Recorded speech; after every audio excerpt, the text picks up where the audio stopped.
오늘은 성모 마리아입니다. 성모 마리아에게는 카톨릭, 천주교와 정교회에서 지나치게 너무 높여놨습니다.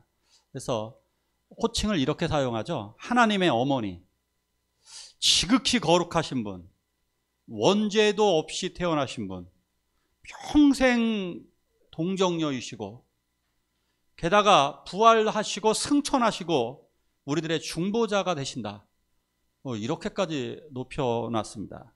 근데 성경은 마리아에 대해서 그렇게 높여놓지는 않습니다. 성경에서는 인간을 엄격하게 신격화하는 것을 금지하고 있습니다. 그러니까 그 이단들이 자기들의 교주를 높이는 거 정말로 미친 짓이고 사탄의 짓입니다. 위대한 베드로, 사도 바울조차도 아주 그냥 담백하고 편안하게 일반적으로 기록을 해놓았습니다. 그렇기 때문에 우리는 마리아에 대해서 정확한 실체 분석, 그리고 마리아에 대해서 좀 알아봐야만 할 것입니다. 그러나 분명한 것은 마리아는 정말로 위대하신 분입니다. 위대하고 대단하신 분입니다. 영원한 동정녀가 아니라 한때는 처녀이셨고, 그리고 지극히 거룩하신 분이 아니라 존경받을 만한 분입니다. 이분은 우리가 배울 만한 모범을 가지고 있는 대단하신 성모 마리아이십니다.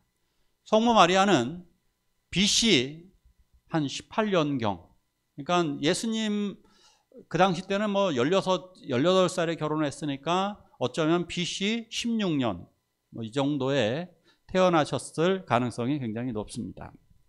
자, 오늘 이분을 따라가 보도록 하겠습니다. 마리아, 원래 이름은, 히브리어 이름은 미리암입니다. 미리암의 변형이 마리아가 된 거죠. 그래서 아베 마리아, 그 마리아입니다. 이슬람 사람들도 되게 좋아합니다. 마리암 이렇게 부릅니다. 마리암. 또 영어권에서는 메리 이렇게 많이 부르죠. 예전에 강아지 이름도 메리였는데 되게 기분 나쁜 이름입니다. 그렇게 붙이면 안 될 것 같습니다. 강아지에 이런 이름 붙이면 안 될 것 같고요. 마리 이렇게 하기도 하죠. 어쨌든 위대한 마리아입니다. 자, 마리아 본격적으로 들어가 봅니다. 어느 날 세례 요한의 아버지 사가랴가 성전에 들어갔다 벙어리가 된 사건, 이건 정말 놀라운 사건입니다. 마치 대통령이 국민 담화를 하려고 나왔는데 벙어리가 된 것처럼 아주 충격적인 상황입니다. 축복 기도를 해야 될 제사장이 벙어리가 된 충격적인 사건이었는데, 정말 더 놀라운 것은 그의 아내 엘리자베스가 임신했다는 사실입니다. 그런데 그 엘리자베스는 마리아와 사촌 관계입니다. 자기 사촌 형부인 사가랴가 말을 못하는 것도 이상한 충격적인 사건인데, 벙어리가 된 것이 충격적인 사건인데, 자기 사촌 언니인 엘리자베스가 임신했다는 그 충격적인 소식을 또 듣습니다. 얼마나 충격을 받았을지 모르겠습니다. 자, 그런데 바로 그 무렵에 이웃 동네에 사는 요셉이라는 총각과 마리아는 아마 16세에서 20세 사이 전후니까 그 정도 때, 요 나이 때 이제 정혼을 하게 됩니다. 그 당시에 정혼은 지금의 약혼이라고 볼 수 있는데 한국의 약혼하고 전혀 다릅니다. 정혼은 사실상 결혼입니다. 혼인신고를 사실상 한 격입니다. 혼인신고를 했는데 단지 본격적으로 살기 위해서 여러 가지 준비를 해야 되는 시기입니다. 그러니까 사실상 결혼식, 그러니까 결혼식은 나중에 하는 거, 사실상 잉크는 찍었다. 도장은 찍은 거다. 도장은 찍은 상태로 되어 있는 것이 정혼이었습니다. 그래서 요셉과 정혼을 했는데 바로 그때에 아주 충격적인 경험을 합니다. 바로 천사 가브리엘이 그에게 나타난 겁니다. 천사들도 등급이 있습니다. 일반적인 천사가 있고 가장 우두머리 최고의 천사를 가브리엘, 루시엘, 또 다른 말로 미가엘, 이런 천사들, 많은 천사들이 천사장들이라 그럽니다. 천사장 가브리엘이 직접 나타나서 이렇게 인사를 합니다. 은혜 받을 자여 평안할지어다. 요게 우리들은 지금 아멘으로 받았지만 요 이야기는 마치 이겁니다. 임신 축하해 이겁니다. 이 말은 임신한 사람에게 인사하는 말입니다. 그런데 이걸 누구에게 한 거냐? 우리 교회로 치면 은영이, 은지 이 정도 어린아이에게 가서 한번 지금 식사하시면서 얘기해 보십시오. 임신 축하해. 지금 가서 우리 학생들에게 임신 축하해. 얼마나 충격이 클까요? 아직 정식으로 결혼하지 않았는데 임신을 했다니요. 어마어마한 이 충격적인 일. 이제 이것을 아멘으로 받아들이게 되면 노멘하면 임신을 하지 않는 것이고 이 말을 받아들인다면 그에게 임신을 하게 되는 것입니다. 그런데 그가 이 말씀을 받아들인다면 이제 마리아는 사람들에게 손가락질을 당하게 될 것이고 조금 더 심하면 돌에 맞아 죽을 것입니다. 그 당시에 법으로다가는 결혼한 여인이 다른 남자와 통간을 했을 경우, 통정을 했을 경우 돌로다가 쳐 죽이기 때문에 이제 마리아는 죽을 운명에 놓여져 있습니다. 그럼에도 불구하고 이것이 하나님의 말씀이었기에 마리아는 이렇게 대답합니다. 주의 계집종이오니 내게 이루어지길 바랍니다. 그래서 그의 이름을 이제 예수라고 지을 거로 받았습니다. 자, 그런데 이게 정말 문제가 되었던 것 같아요. 이 일 때문에 자기 사촌 언니 엘리자베스를 찾아갑니다. 아마 3개월 동안이나 거기에 있게 되는데 왜 거기에 3개월 동안이나 다른 동네에 가서 머물렀을까? 저는 아마도 돌 맞아 죽을 것이 두려웠지 않았을까? 이런 생각도 추측도 해봅니다. 정확하게는 내용은 모르는데 이유는 모르지만 요셉도 이것 때문에 부담스러워했고 결혼에 그러기 때문에 아마 3개월 동안 피신해 있었던 것이 아닌가 이런 생각이 듭니다. 어쨌든 3개월 동안 엘리자베스 집으로 피신합니다. 그런데 엘리자베스가 마리아를 보더니 놀랍게도 성령이 임해서 이렇게 이야기합니다.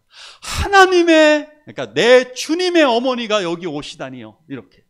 갑자기 예전으로 치면 이런 거죠. 선녀라 이리 와 이랬던 엘리자베스가 자기 사촌 동생이 나오는데 아니 여기 우리 내 주님의 어머니께서 여기 나오고 계십니다. 존댓말로 높여면서 마리아를 찬송하고 마리아를 높였습니다. 놀라운 사건입니다. 마리아는 어린 나이 때 이것을 경험한 것입니다. 자, 마리아는 어쨌든 이제 하나님께서 마리아의 남편 요셉을 꿈에 나타나셔서 천사를 통해 나타나셔서 이제 설득을 해주시죠. 이것은 성령으로 잉태한 거니까 결혼을 하라고. 그래서 남편 요셉과 정식 결혼을 하게 됩니다. 자, 같이 한번 읽어볼까요? 시작.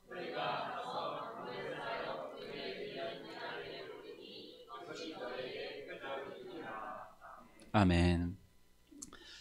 자, 이제 성탄절이 다가오지만 12월 25일은 예수님이 태어나신 날은 아닙니다. 그 날짜는 아무도 모릅니다. 기록에 남아있지 않기 때문에. 그 당시에만 알겠죠. 어쨌든 예수님이 이제 태어나실 무렵에 로마 황제가 명령을 내려서 모든 이스라엘 국민들은 다 호적 신고를 다시 하라라고 하는 호적 명령이 떨어지게 됩니다. 그러니까 우리나라 왜 조선시대 때도 호패법, 우리나라도 또 주민등록, 야 지문 다 등록해. 그래갖고 우리들은 좀 태어나면 이제 주민등록할 때 지문을 다 날인하는 것처럼 호적 등록을 해라. 근데 어디서 하느냐? 자기가 태어난 부모의 고향에 가서, 우리도 그래서 예전에 본적이 있었죠. 호적할 때 보면 다 본적으로 가게 됩니다. 자기 고향으로 돌아가서 호적을 하라고 그럽니다. 그러니까 자기 집이 아닌 베들레, 자기 어머니의 고향인 베들레헴으로 가서 호적을 하게 되었습니다. 너무나 가난했던 이 부부들은 방을 구하지 못하고 마국간에서 해산을 하게 됩니다. 거기서 진통이 오게 되고 거기서 해산을 해서 아이를 뉘울 곳이 없어서 이 아기 예수를 말 구유에 놓게 되는 아주 비극적인 사건이 벌어지게 됩니다. 우리가 애를 낳았는데 아이를 따뜻한 아랫목에 누이지 않고 마국간에서, 그것도 말구유에 누여진 이 비극적인 이런 상황 속 이것은 정말 처참한 비극이라고 말할 수도 있습니다. 예수님은 이렇게 낮고 비천한 상태로 우리들에게 태어나신 것입니다. 그렇지만 이것이 바로 구원의 징표인 것입니다. 구유 안에 뉘어져 있는 아기를 보라. 이것이 바로 온 세상의 구주인 표적이라는 사실인 것입니다. 목동들이 양을 칠 때 가브리엘 천사가 또 나타났습니다. 오늘날 지금 너희를 위하여, 이 세계를 위하여 온 세상의 구주가 태어나셨는데 그 구주의 표적은 바로 말 구유에 누워 있는 아기다. 그래서 말 구유에 목동들이 재빨리 달려가서 베들레헴 집집을 다 뒤집니다. 누구네 집에서 아이가 태어났는지 알지 못합니다. 그러나 드디어 구유 안에 누워져 있는 아기를 발견하고서 그가 바로 메시아임을 알게 된 것입니다. 그래서 구유 안에 누워져 있는 아기께 목동들이 경배를 하고, 그리고 동방 박사들도 황금과 유향과 모략을 가지고 와서 경배를 하게 됩니다. 가장 낮게 태어난, 구유 안에 태어난 아기가 놀라운 메시아의 표적이 된 것입니다. 우리들도 비록 가난하게 살지만, 가난하고 힘들게 살지만 내가 바로 구원의 표적이고 하나님의 자녀라는 사실을 믿으시기를 축원합니다. 하나님은 나를 이렇게 선택하신 것입니다. 우리 교회 성도님들도 위로를 받으시기 바랍니다. 내 남편이 비록 가난하고 그런다 할지라도 그것이 바로 하나님의 뜻이 있었음을 아시기를 축원합니다. 여자분들 좀 더 크게 하셔야 돼요.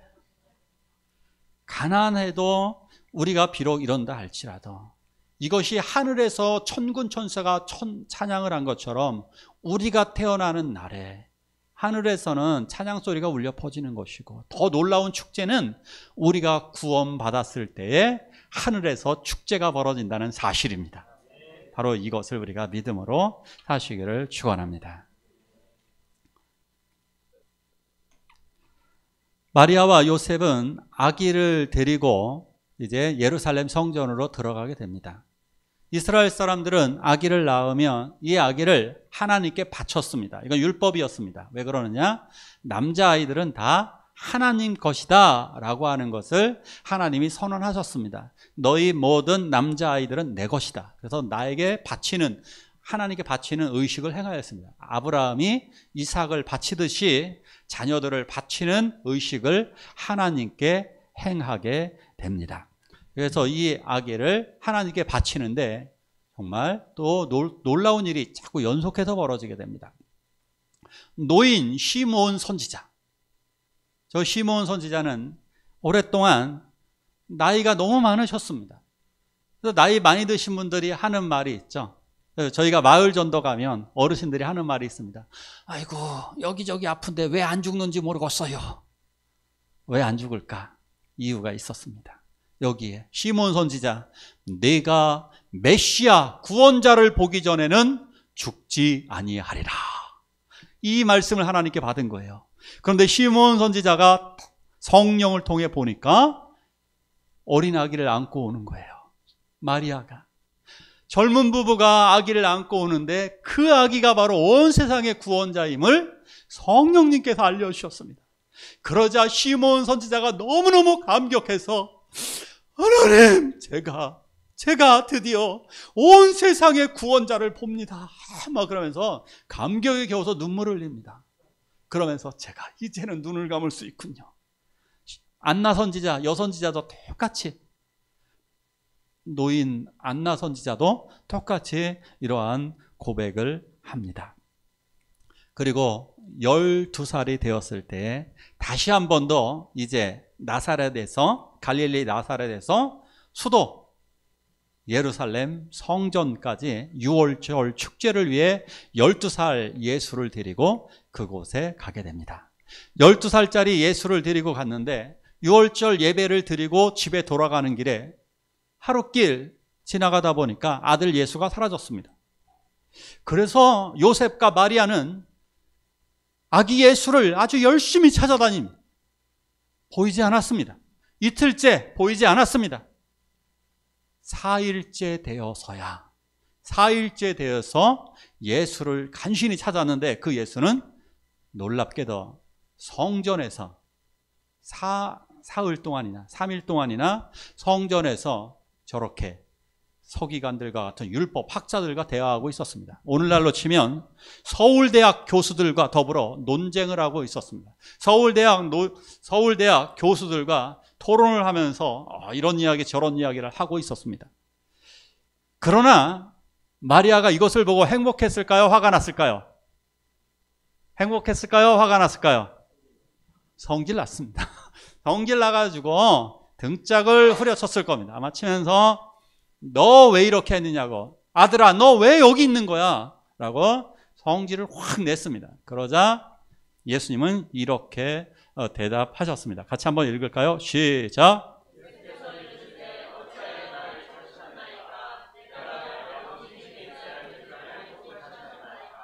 아멘. 어머니, 제가 나의 아버지 집에 있어야 될 건 모르셨습니까? 이제 요셉을 아버지로 이야기하는 것이 아니라 나의 아버지는 하나님이시라고 말씀하는 겁니다. 이때 다음 구절이 중요합니다. 앞에는 승질 났는데 놀랍게도 마리아는 알고 있었습니다. 아, 그래, 이 아기는 하나님이 주신 아기다. 그러하기 때문에 이 아기의 아버지는 하나님이시라는 사실을 마리아는 확실히 깨닫게 됩니다. 그래서 마리아는 이때 알게 되는 게, 우리 아들이 언제인가는 집을 떠나겠지? 왜? 자기 조카인 세례 요한도 광야로 나갔듯이 이제 우리 아들도 언젠간 떠나겠지라고 하는 생각을 합니다. 아니나 다를까 30살, 예수의 나이 30살에 예수님은 어머니와 이별을 선언하고 집을 나가시게 됩니다. 정말 걱정이 많게 됐을 겁니다. 근데 어느 날 예수님이 사역을 시작하시다가 다시 고향으로, 갈릴리 가나 지방 고향으로 돌아오셨습니다. 거기서는 혼인잔치가 벌어지고 있었습니다.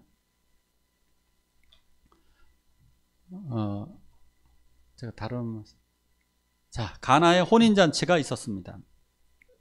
혼인잔치가 벌어지고 있었는데 마리아가 이상한 소리를 하십니다.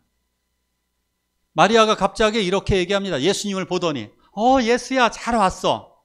그런데 어떡하니 예수야, 지금 이 집에 포도주가 떨어졌네.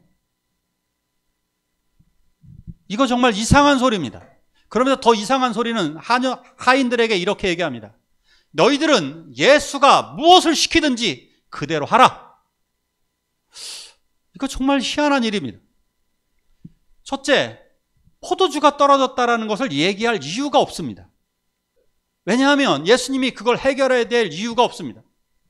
한번 잘 생각해 보십시오. 우리가 남의 집 잔치에 갔는데 음식 떨어졌다고 손님들이 와서 야, 음식 떨어졌어, 해결 좀 해, 이렇게 얘기합니까? 우리는 하객입니다. 예수님은 하객입니다. 저것을 처리해야 되는 사람은 신랑 측입니다. 신부 측입니다. 또 하나 누가 해결해야 되느냐? 이 연회장이라고 해서 이 파티를 주관하는 사람이 있거든요. 그 어르신이 해야 됩니다. 그런데 이 놀라운 기적을 요청을 합니다. 아마 마리아는 제가 보기엔 조금은 알고 있는 것 같아요. 정확한 건 예측이니까 몰라요. 마리아는 무슨 일이든 예수님이 능력을 행하실 수 있지 않을까라고 하는 뭔가 있었던 것 같아요. 그러니까 하인들한테도 이런 요구를 하게 되죠. 무엇을 시키든지 그대로 하라. 그러니까 이곳에 하인들이 예수님이 이렇게 얘기하죠. 항아리에, 6항아리에다가 물을 부어라. 저 물은 손발을 씻는, 우리나라로 치면 수돗물도 안 되는 옛날 빗물 받아서 하는 겁니다. 빗물 받아서 하는 마시지 못하는 물을 저기다 부으라고 얘기합니다. 마시도 못하는 물을 부었습니다. 떠다 주라. 떠다 주었는데 놀랍게도 가장 맛진 포도주로 변하였습니다. 할렐루야. 마리아는 이 기적을 직접 목도합니다. 이 포도주의 의미는 천국에서 새로운 잔치, 하늘 잔치가 벌어졌다는 것을 상징하는 것입니다. 또 하나는 예수님의 피를 상징하는 것이기도 합니다. 자, 어느 날 사람들이 이제 예수에 대해서 찬반이 벌어지게 됩니다. 예수님을 좋아하시는 분들도 있지만 예수님을 체포하려는 움직임이 여기저기에서 벌어지기 시작했습니다. 유대인들은 예수님을 체포하려고 했습니다. 마리아는 이게 너무너무 걱정이 돼서 마리아는 아들을 찾아보러 갑니다. 그런데 예수님은 많은 사람들에 둘러싸여서 말씀을 전하고 계셨습니다. 그러니까 그것을 예수님에게 전해주어야 했던 어떤 사람이 크게 소리쳤습니다. 어이 선생님, 저기요, 여기 어머님이 오셨습니다. 당신의! 큰 소리로 떠들었습니다. 그런데 예수님은 눈 하나 깜짝 안 하고 이렇게 얘기합니다. 누가 내 어머니냐? 어머니 쪽으로 고개를 돌리지도 않습니다. 그러면서 오히려 성도들을 바라보면서 자기 메시지를 듣는 성도들을 바라보며 이렇게 얘기합니다. 나의 어머니와 형제들을 보라. 나의 말을 듣고 행하는 자가 나의 어머니요 나의 형제들이다. 우리는 아멘 하지만 마리아는 속이 터졌을 겁니다. 마리아는 솔직히 섭섭했을 겁니다. 그러니까 반은 인정하셨을 것이고 마음속 깊은 곳에서 조금은 섭섭함이 있으셨을 것입니다. 어쨌든 마리아는 이렇게 예수님을 어느 정도는 따라다닙니다. 왜냐하면 걱정도 되고 아들의 안부가 걱정이 되고 염려가 되는 거죠. 이때 마리아의 나이는 대략 많으면 50살 정도, 그러니까 대략 50살 정도 되셨을 것입니다. 근데 그 당시에 50살은 우리들 나이의 50살이 아니라 지금의 80 정도 된 노모, 그 정도 보시면 됩니다. 80살 정도 되신 노모의 몸에도 불구하고 아들이 걱정되어서 계속해서 예수님을 따라다니게 됩니다. 그러던 어느 날, 그러니까 예루살렘까지 그래서 따라가신 거예요. 어머니 마리아가 나사렛에서 예루살렘까지 예수님을 따라가셨습니다. 그런데 놀라운 충격적인 소식을 듣습니다. 아들 예수가 체포되었다는 겁니다. 더 놀라운 것은 단 6시간도 되지 않아서 사형 판결을 받았습니다. 말도 안 되는 일이죠. 6시간 만에 사형 언도를 받고 십자가를 지고 있다는 소리를 듣습니다. 그 현장에 가보았더니 예수님은 십자가를 지고 가시고 있었습니다. 엄마의 마음으로 찢어졌을 것입니다. 채찍에 맞아서 온몸은 피투성이, 머리에는 가시관, 망가져버린 얼굴, 무거운 십자가를 지고 가다가 쓰러지고 일어나지 못하는 예수를 바라보면서 아마 마리아도 혼절하시듯이 아마 쓰러지셨을 것입니다. 자, 마지막 장면은 우리 동영상으로 보도록 하겠습니다. 영상을 틀어주시기 바랍니다.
Behold your son.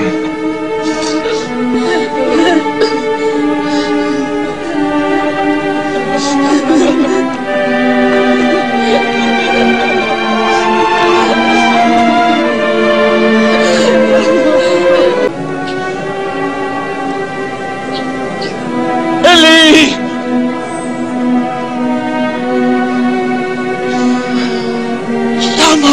박사님.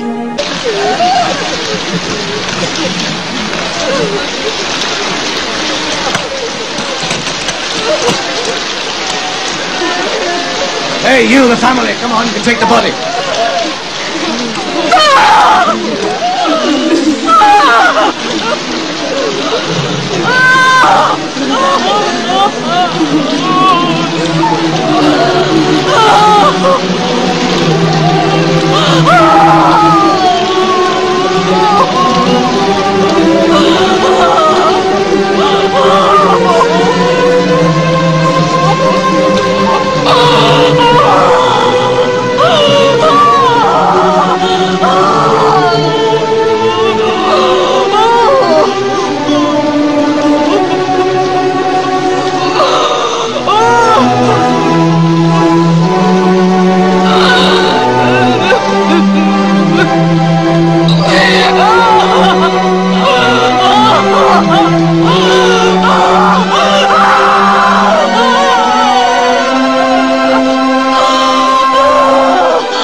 아마 저 장면이 가장 고통스러웠을 것입니다. 아들이 십자가에 달리는 그 장면을 볼 수밖에 없었던 어머니 마리아. 마리아 입장에서는 너무나 고통스러웠습니다. 특히 십자가상에서 엘리 엘리 라마 사박다니, 나의 하나님 어찌하여 나를 버리셨나이까. 이거 하나님께도 버림당한 예수를 처절한 모습을 표현한 말씀입니다. 어찌하여 나를 버리셨나이까. 못 박혀서 죽어가는 아들을 바라보는, 그래서 보소서 아들이입니다. 하염없이 울으셨고 한마디도 못하셨을 것입니다. 마리아는 그냥 그 아들 앞에서 눈물을 흘릴 수밖에 없었을 것입니다. 자, 그렇다면 하나 의문이 남습니다. 과연 예수는 마리아에게 무엇이었을까? 만약에 예수가 사람의 성령으로 잉태되지 않은 요셉을 통해 태어났거나 행여라도 성폭행으로 태어난 아이였다면, 그러니까 예수님이 그냥 인간이 맞다면 과연 마리아는 어떻게 행동했을까요? 여기에서 아들이 죽어가는 것을 바라보면서 이 아들이 자기의 몸으로 낳은 그냥 인간 예수라면 저는 그렇게 말할 것 같아요. 그죠? 우리 모두는 이 아이는 사람입니다. 이 아이는 메시아가 아닙니다. 이 아이는 그냥 내가 몸으로 낳은 내 자식이요 라고 얘기할 것입니다. 그러나 마리아는 이 모든 것을 그대로 바라봅니다. 왜냐? 이 아이는 성령이 주신 아이고 이 아이는 바로 지극히 높으신 하나님의 아들임을 알았기 때문입니다. 그것을 확실히 알고 있었기에 마리아는 이 죽음의 순간 아무것도 하지 않습니다. 마리아는 단지 그 십자가 밑에서 그 아들을 바라보며 하염없이 눈물을 울기만 했기 때문입니다. 자, 한섭 선생님, 요 피에타 이것입니다. 미켈란젤로의 유명한 작품이죠. 피에타, 대리석으로 만든 겁니다. 놀랍습니다. 예수님은 이렇게 십자가에서 돌아가셨고, 그리고 마리아와 가족들과 함께 그 요셉과 아리마대 사람 요셉과 함께 장례식을 치렀습니다.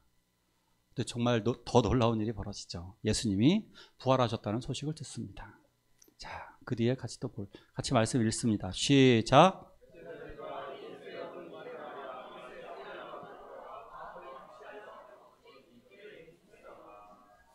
아멘.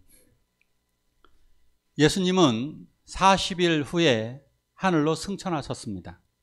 부활하신 다음에 마리아가 지켜보는 가운데 아마 마리아는 아들을 만났을 것입니다. 기쁨으로 부활한 아들을 만났고, 그리고 그 부활한 아들이 하늘로 승천하는 모습도 보았을 것입니다. 그리고 결국 예루살렘에서 이제 감람산이죠. 감람산에서 돌아와서 마가다락방에서 120명과 함께 마리아는 함께 기도하였습니다. 이것이 마리아에 관한 마지막 성경 구절입니다. 마리아는 기도하는 자리에 아들 예수가 보내리라고 약속한 성령을 기다리며 초대교회의 성도들과 함께 간절히 기도를 하였습니다. 이로 보면 결국 우리는 성모 마리아를 지나치게 신격화하는 그러한 것은 있을 수 없습니다. 그것은 성경을 모독하는 일이 될 것입니다. 마치 이순신의 어머니, 세종대왕의 어머니, 링컨 대통령의 어머니, 이런 분들에 대해서 우리가 전혀 모르잖아요. 그렇듯이 우리는 마리아도 성경에서도 결국 높이려고 했었던 것은 예수 그리스도이시기 때문입니다. 마리아는 그 성김의 본을 철저하게 보여주셨습니다. 그러기에 우리는 감히 이렇게 말할 수 있습니다. 위대하신 마리아, 존경할 만한 마리아. 우리는 그분의 신앙을 본받을 수밖에 없습니다. 저는 이 심정을 잘 알고 있습니다. 제가 목회자로서 너무나 부족함에도 불구하고 저에게는 두 분의 어머니, 저희 장모님과 저희 어머니 두 분이 저를 잘 섬겨주고 계시기 때문입니다. 홀로 사시면서 저를 잘 섬겨주셨던 두 분의 어머니를 생각하면 눈물이 나오기 때문입니다. 우리들은 이 마리아처럼 정말 이 간절한 마음으로, 신실한 마음으로 우리 예수님을 잘 섬겼으면 좋겠습니다. 그녀의 순종, 그녀의 섬김, 이것이 성경이 보여주려고 하는 것이었습니다. 성경이 보여주려는 것은 마리아처럼 이렇게 신실하게 예수님을 섬기는 것. 그러기에 이 시간에 함께 기도하길 원합니다. 마리아의 신앙을 담게 해달라고, 마리아처럼 신실하게 살아가게 해달라고, 우리의 가족, 우리들의 자녀들을 위해 함께 기도하시기를 원합니다.